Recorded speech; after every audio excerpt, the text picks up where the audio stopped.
నీకు దయ్యాలంటే భయం కదా, అసలు దయ్యాలు ఉన్నాయా లేవా? నీకెందుకురా ఎప్పుడు ఇలాంటి డౌట్లు వస్తాయి? నేనేమో అందరికీ మాను ధైర్యవంతురాలని చెప్తాను, నీకేమో దయ్యాలంటే భయం. అసలు ఎందుకంత భయపడుతున్నావో తెలుసుకుందామని. నాకు కొన్ని రియల్ లైఫ్ దయ్యాల స్టోరీలు తెలుసు, అందుకే నాకు దయ్యాలంటే చాలా భయం. అవునా, ఏంటి ఆ స్టోరీస్? నాకు కూడా చెప్పే, చాలా ఇంట్రెస్టింగ్ గా ఉంది. సర్లే, నువ్వు అడుగుతున్నావు కాబట్టి చెప్తాను.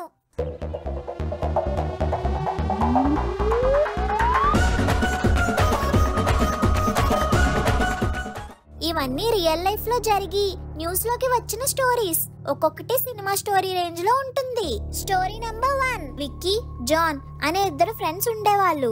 వీళ్ళిద్దరూ దొంగతనాలు చేస్తూ బతికేవాళ్ళు.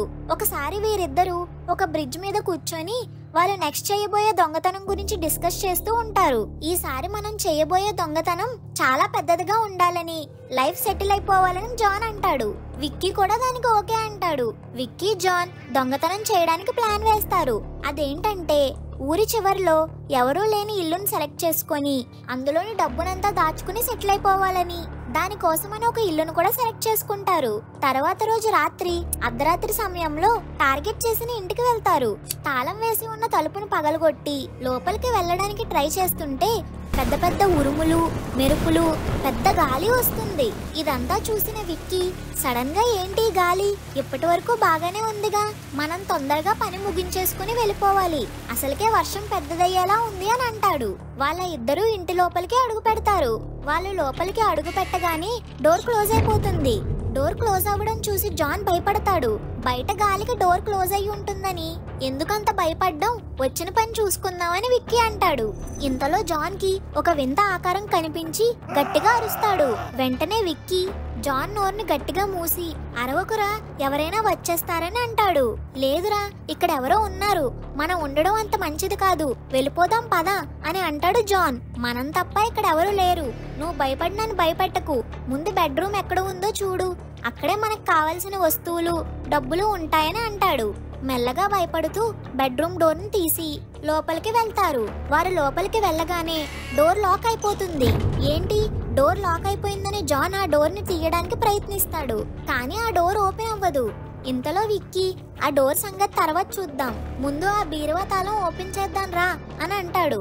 ఆ బీరువా ఓపెన్ చేస్తుండగా వాళ్ళకి ఒక చిన్నపిల్ల ఏడుస్తున్న శబ్దం వినిపిస్తుంది. విక్కీ బయటకు వెళ్ళడానికి డోర్ టచ్ చేయగానే ఎవరో డోర్ ని గట్టిగా బాధేస్తూ, నా పిల్లల్ని ఏం చేయకండి, మీకు ఎంత డబ్బులు కావాలంటే అంత ఇస్తాను, నా పిల్లల్ని మాత్రం వదిలేయండి అంటూ ఒక మహిళ అరుస్తుంది. విక్కీ భయపడుతూ ఎవరు మాట్లాడేది అని అడుగుతాడు. ఒక్కసారిగా శబ్దాలు, అరుపులు అన్నీ ఆగిపోతాయి. వెంటనే ఇంటి నుండి బయటకు వెళ్ళిపోదామని ఇద్దరు బయటకు వెళ్ళిపోతుంటే మెల్లగా డోర్ ఓపెన్ అవుతుంది. జాన్ ఇంకా విక్కీ బయటకు వెళ్తూ ఉంటారు. ఇంతలో వాళ్ళకి 4 పిల్లలు కనిపిస్తారు. కోపంగా వారి వైపు చూస్తూ ఉంటారు. ఎవరక్కడా అని విక్కీ అడుగుతాడు. ఇంతలో వాళ్ళు మాయమైపోతారు. సడన్ గా గొడ్డలు పట్టుకొని ఒక వ్యక్తి జాన్, విక్కీని నరకడానికి వారి వైపుగా వస్తూ ఉంటాడు. జాన్ మరియు విక్కీ భయంతో పరుగులు పెడతారు. ఇంతలో కొంతమంది పిల్లలు, చంపేయండి డాడీ, వాళ్ళని చంపేయండి అని అరుస్తుంటారు. విక్కీ ఆ గొడ్డలు పట్టుకున్న వ్యక్తిని చూస్తూ మెట్ల మీద నుండి జారి పడతాడు. జాన్ ఎంత లేపినా విక్కీ లేవడు. భయంతో జాన్ ఇంటి బయటకు వచ్చేస్తాడు. రోడ్డు మీద ఎవ్వరూ ఉండరు. జాన్ అర్ధరాత్రి రోడ్డు మీద పరుగులు పెడతాడు. ఇంతలో కార్ వస్తుంది. లిఫ్ట్ అడిగి ఆ కార్ ఎక్కి పోలీస్ స్టేషన్ కి వెళ్తాడు. పోలీసులకి జరిగిందంతా చెప్తాడు. సార్, మేము ఒక ఇంటికి దొంగతనానికి వెళ్ళాం, అక్కడ ఒక అతను మా ఫ్రెండ్ ని గొడ్డలతో నరికి చంపేశాడు అని చెప్తాడు. పోలీసులు వెంటనే సంఘటనా స్థలానికి వెళ్తారు. అప్పటికే విక్కీ చనిపోయి ఉంటాడు. విక్కీ బాడీకి పోస్ట్ మార్టం చేయగా మెట్ల మీద నుండి జారిపడి తలకి బలమైన గాయం తగలడం వలన అతను చనిపోయాడని తేలుతుంది. అలాగే ఇంట్లో ఎవరూ లేరని, ఎందుకంటే 20 రోజుల క్రితం ఆ ఇంటికి చెందిన 8 మంది చనిపోయారని పోలీసులు నిర్ధారిస్తారు. కానీ జాన్, లేదు సార్, లేదు, ఈ ఇంట్లో గొడ్డలు పట్టుకున్న వ్యక్తిని, 4 చిన్నపిల్లల్ని నేను చూశాను, ఈ ఇంట్లో ఏదో ఉంది సార్ అని చెప్తాడు. పోలీసులు జాన్ చెప్పిన మాటలనేమి పట్టించుకోరు. కానీ కొన్ని రోజుల తర్వాత ఆ ఇంటి వైపుగా వెళ్లే వాళ్ళకి చిన్నపిల్లల ఏడుపులు, మాకు సాయం చేయండి, మమ్మల్ని కాపాడండి, మమ్మల్ని చంపకండి అన్న అరుపులు వినిపిస్తున్నాయని చాలా మంది పోలీసులకు కంప్లైంట్ చేశారు. దీంతో పారానార్మల్ ఇన్వెస్టిగేషన్స్ ఆ ఇంటి మీద రీసెర్చ్ చేయడం స్టార్ట్ చేశారు. ఆ రీసెర్చ్ లో తేలింది ఏంటంటే ఆ ఇంట్లో ఎవరూ లేరని, కానీ అరుపులు, ఏడుపులు వినిపిస్తున్నాయని, దాంతో ఆ ఇంటిని ఒక హాంటెడ్ హౌస్ గా కన్ఫర్మ్ చేశారు. ఆ ఇంట్లో ఏమైంది? అంటే అది ఒక దయ్యాలిల్లా?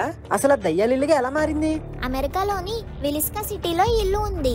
1912 జూన్ 9న ఈ ఇంట్లో ఒక సంఘటన జరిగింది. అదేంటంటే ఉదయం 3 గంటల సమయంలో ఆ ఇంట్లోని 8 మందిని అతి దారుణంగా చంపేశారు. ఆ ఇంట్లో ఆ ఇంటి ఓనర్, అతని భార్య, వాళ్ళకి 4 పిల్లలు, ఆ రోజు వాళ్ళ ఇంటికి వచ్చిన 2 అతిథులు, మొత్తం 8 మందిని అతి కిరాతకంగా చంపేశారు. నెక్స్ట్ డే మార్నింగ్ ఇంటి ఓనర్ తమ్ముడు ఇంటికి వచ్చి చూసేసరికి 8 మంది రక్తపు మడుగుల్లో ఉంటారు. వెంటనే పోలీసులకు ఇన్ఫార్మ్ చేయగా వాళ్ళు ఇన్వెస్టిగేషన్ స్టార్ట్ చేశారు. ఆ ఇన్వెస్టిగేషన్ లో తేలింది ఏంటంటే ఆ 8 మందిని ఎవరో గొడ్డలతో కిరాతకంగా నరికి చంపేశారని. కానీ ఎవరు చంపారనేది ఇప్పటికీ మిస్టరీనే. ఆ 8 మందే అక్కడ దెయ్యాలై తిరుగుతున్నారని, అక్కడ నుంచి వచ్చే వింత వింత శబ్దాలు వాళ్ళ వల్లేనని అక్కడ ప్రజలు చెప్తుంటారు. Story number 2. థామస్ వ్యాలే అనే ఆయన 1855లో కాలిఫోర్నియాలోని శాన్ డియాగోలోని ఒక స్థలం కొన్నాడు. 1857 కల్లా ఆ స్థలంలో ఒక ఇల్లు కట్టి తన ఫ్యామిలీతో పాటు ఆ ఇంటికి షిఫ్ట్ అయిపోయాడు. థామస్ ఆ ఇంటికి ది వ్యాలే హౌస్ అని పేరు పెట్టాడు. థామస్ భార్య పేరు యానా. థామస్ కి మొత్తం 6 పిల్లలు. వారి పేర్లు George, Violet, Elizabeth, Francis, Thomas junior, Emelia. ఈ 6 థామస్ జూనియర్ చాలా చిన్న పిల్ల. ఆ పాపకి కేవలం 18 నెలలు మాత్రమే. కొన్నాళ్ళు వీళ్ళు ఈ ఇంట్లో హ్యాపీగానే ఉన్నారు. కానీ తరువాత ఈ ఇంట్లో ఉండే ఒక్క క్షణం వారికి నరకంలా మారింది. నరకమా? అసలు ఏమైంది? ఒక రోజు థామస్ చిన్న కూతురు కనిపించలేదు. దీంతో యానా ఇల్లు మొత్తం వెతికింది. కిటికీ పక్కన అమ్మా అమ్మా అని ఏడుస్తూ జూరీ కనిపించింది. ఏమైందమ్మా, ఎందుకు ఏడుస్తున్నావు? కదలకు, నువ్వు అక్కడే ఉండు, నేను వచ్చేస్తున్నా అని యానా పాప దగ్గరికి వెళ్లేలోపు ఆ పాప కిటికీలోంచి కింద పడి చనిపోయింది. ఈ సంఘటన వారి కుటుంబాన్ని చాలా కలిచివేసింది. జ్యూరీది యాక్సిడెంటల్ డెత్ అని భావించి కొన్నాళ్ళకి అందరూ మర్చిపోయారు. కానీ ఇక్కడితో ఇంట్లో చావులు ఆగలేదు. అంటే ఎస్, కథ ఇప్పుడే మొదలైంది. జ్యూరీ చనిపోయిన 3 రోజుల తర్వాత యానాకు చిన్నపిల్లల నవ్వులు వినిపించేవి. ఎవరో ఒక మనిషి పరిగెత్తుతున్నట్టు కనిపించేది. ఇదే విషయం తన భర్త అయిన థామస్ కి చెప్తే థామస్ పట్టించుకోలేదు.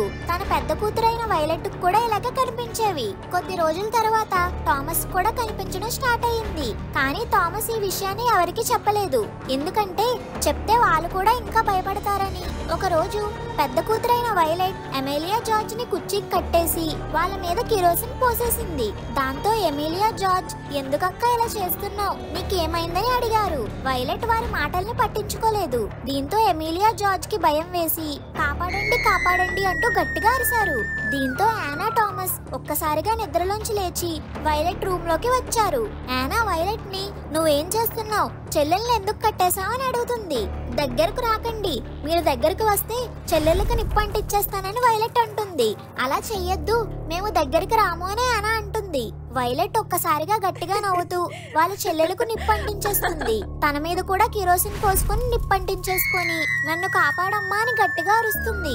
యానా, థామస్ ఎంత ప్రయత్నించినా ఆ పిల్లల్ని కాపాడలేకపోయారు. దీంతో థామస్ ఒక చర్చ్ ఫాదర్ ని పిలిపించి ఈ ఇంట్లో ఏం జరుగుతుందో తెలుసుకోవాలని అనుకుంటాడు. చర్చ్ ఫాదర్ ఇల్లునంతా పరిశీలించి ఈ ఇంట్లో సైతాన్ ఉందని, అది చాలా శక్తివంతమైందని, నరబలులు కోరుకుంటుందని, అందుకే మీ ఇంట్లో ఒక్కొక్కరుగా చనిపోతున్నారని, ఈ ఇంట్లో ఉండడం అంత మంచిది కాదని, వెంటనే ఇక్కడి నుంచి వెళ్ళిపోండి అని చెప్తాడు. తరువాత థామస్ ఫ్యామిలీ అంతా వేరే ఏరియాకి షిఫ్ట్ అయిపోతారు. కానీ బ్యాడ్ లక్, వారు వెళ్లిన 2 రోజులకే వారు ఉండే ప్రాంతంలో పెద్ద భూకంపం వస్తుంది. వాళ్ళు ఉండే ఇల్లంతా కూలిపోతుంది. ఉండడానికి ఇల్లు లేక అపాయం అని తెలిసినా వారు మళ్ళీ పాత ఇంటికే వెళ్తారు. ఈసారి ఆ ఇంటికి పూజలు, శాంతి హోమాలు చేయిస్తారు. అమ్మయ్యా, దయ్యం వెళ్ళిపోయింది. లేదు, వెళ్ళలేదు. వెళ్ళలేదా? మరి నెక్స్ట్ ఏమైంది? ఒకసారి థామస్, యానా గాఢ నిద్రలో ఉన్నప్పుడు వారికి ఎవరో ఏడుస్తున్నట్లు శబ్దాలు వినిపించాయి. దీంతో యానా, థామస్ ఉలిక్కిపడి ఆ శబ్దాలు వచ్చే వైపుగా వెళ్తారు.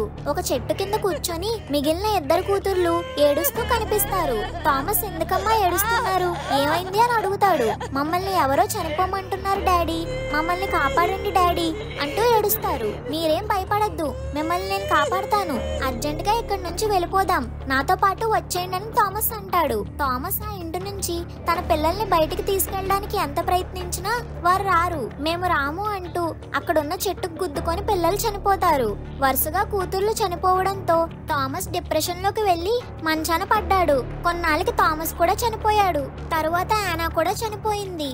అసలు థామస్ ఫ్యామిలీకి ఎందుకు ఇలా జరిగింది? థామస్ వ్యాలే కొన్నది గవర్నమెంట్ ల్యాండ్. అక్కడ ఇంతకు ముందు ఒక కోర్టు ఉండేది. ఆ టైంలోనే విక్టోరియా అనే సీరియల్ కిల్లర్ ని అక్కడ దారుణంగా శిక్షించారు. ఎందుకంటే ఈ సీరియల్ కిల్లర్ ఎంతో మంది టీనేజ్ అమ్మాయిల్ని బలాత్కరించి చంపేశాడు.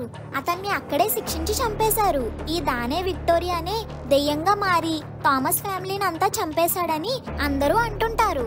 ఇక నెక్స్ట్ స్టోరీ ఏంటంటే, ఆపు ఆపు ఆపు, నీకున్న దయ్యాల భయం పోయి నాకు పట్టేలా ఉందే. ఇంకా ఆపవే తల్లి, అనవసరంగా అడిగాను నిన్ను. ఇది ఫ్రెండ్స్ ఇవాళ వీడియో. మీకు కనుక నచ్చినట్టయితే ఇప్పుడే ఒక లైక్ అండ్ షేర్ చేసి మన ఫన్మోజీ ఫ్యాక్స్ ఛానల్ ని సబ్స్క్రైబ్ చేసుకోండి. అలాగే మీరు ఎప్పుడైనా దయ్యాన్ని చూసినట్టయితే కింద కామెంట్ చేసి మాకు తెలియచేయండి.